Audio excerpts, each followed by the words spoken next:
and they will give this person the offer to execute the war. These offer can also be given for individuals to execute projects.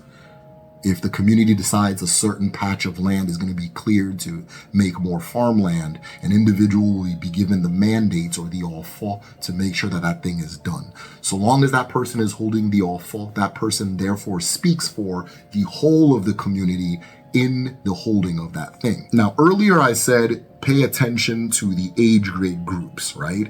Because very often the age grade groups don't just provide support for each other and regulate and keep each other accountable.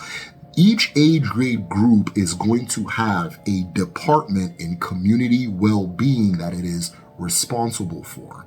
There's an age grade group that will do sanitation and cleaning.